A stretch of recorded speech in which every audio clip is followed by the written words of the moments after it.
बच्चों, मैं हूं अलका और आप सुन रहे हैं आज की कहानी। आज की कहानी का नाम है जिसका खेत उसकी उपज। भारत एक राष्ट्र है। एक राष्ट्र माने एक देश। क्या कभी एक देश में अनेक देश हो सकते हैं? नहीं ना।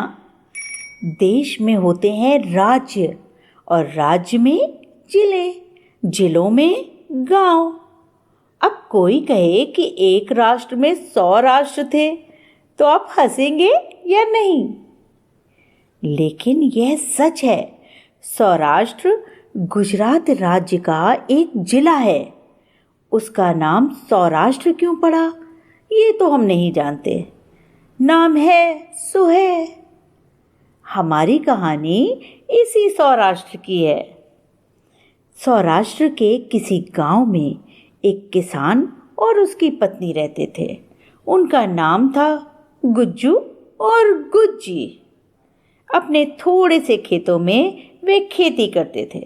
उनके पास सिंचाई की कोई व्यवस्था नहीं थी।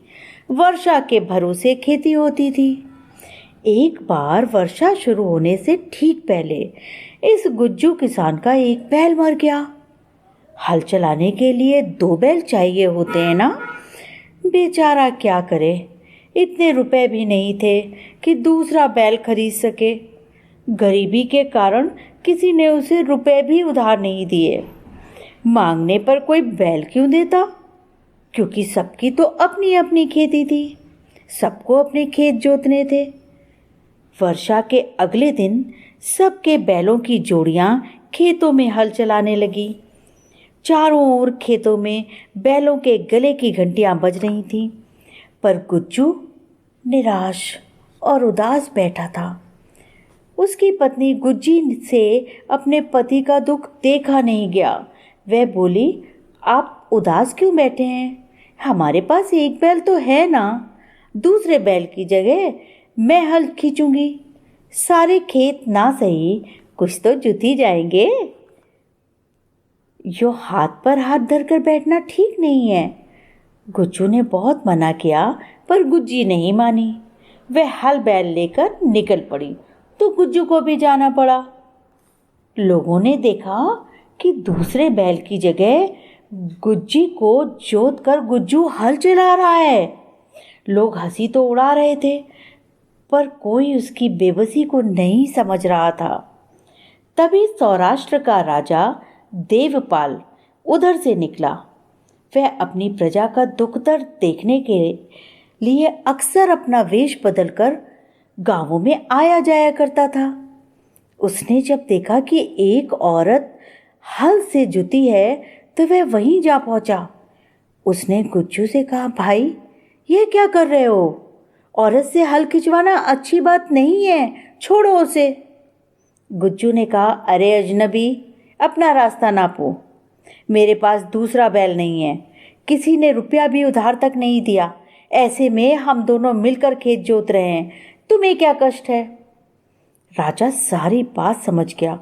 बोला, ठीक है, मैं तुम्हारे लिए दूसरा बैल मंगवा देता हूँ। इस औरत को छोड़ दो। यह कहकर राजा ने अपने सेवकों को आज्ञा दी कि वे तुरंत एक बैल की व्यवस्था करें। किसान सुनी अनसुनी करके खेत जोतता रहा। उसने सोचा, ये मेरा समय बर्बाद करने के लिए आ गया है अजनबी। मैं अपना समय क्यों इस तरह से बर्बाद करूं? वो लगातार खेत जोतता रहा। राजा ने कहा, भाई मैंने बैल मंगवा दिया है, अब तो इसे छोड़ दो। कैसे निर्दयी हो तुम?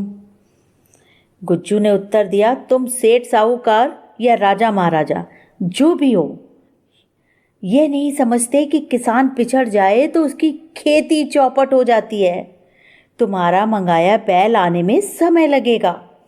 तब तक मैं अपना काम कैसे रोक दूं? इस औरत के हाल पर दया आ रही हो तो उसके बदले तुम खींचो इस हल को।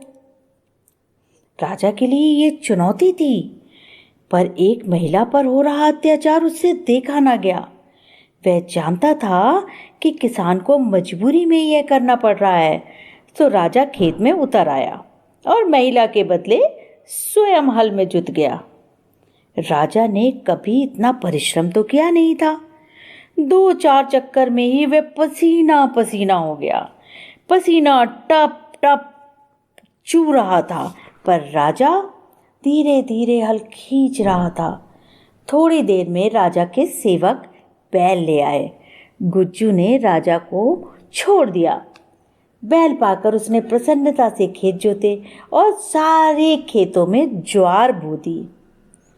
कुछ दिनों बाद ज्वार उगी तो गुज्जू ने पाया जिस छोटे से हिस्से में उस अजनबी ने हल खींचा था वहां तो कुछ भी नहीं उगा। बाकी खेत लहलहाने लगे, पर उतना हिस्सा बहुत बंजर दिख रहा था। गुज्जू ने सोचा उतने हिस्से में खुरपी से खोदकर कुछ और बो दिया जाए तो हरियाली आ जाएगी, तो थोड़ा सा भद्दापन छिप जाएगा। वह खुरपी लेकर खोदने लगा, पर यह क्या, खुरपी से खुरचते ही मिट्टी के नीचे जगह जगह मोती बिखरे मिले। गुच्छी ने मोती बटोरे और एक पोटली में बांधकर घर ले आया। जब गुज्जी को दिखाए तो दोनों समझ गए वह अजनबी और कोई नहीं, कोई महान पुरुष होगा। उसके पसीने की एक एक बूंद मोती बन गई। बहुत सोच विचार के बाद वे इस नतीजे पर पहुंचे कि वह उदार व्यक्ति राजा देवपाल ही रहा होगा। उसकी दया और उदारता की कहानियां सबने सुन रखी थी। दूसरे दिन गुज्जू मोतियों की पोटली लेकर देवपाल के राज दरबार में जा पहुंचा। आंखों में आंसू भरकर उसने पोटली राजा के सामने रखी और बोला, राजा जी, अगर मुझे पता होता कि आपके पसीने की ऐसी महिमा है तो मैं सारा खेत ही आपसे जुतवाता। दरबारियों के समझ में ये बात बिल्कुल भी नहीं आई, तो गुज्जू ने सारा किस्सा कह सुनाया।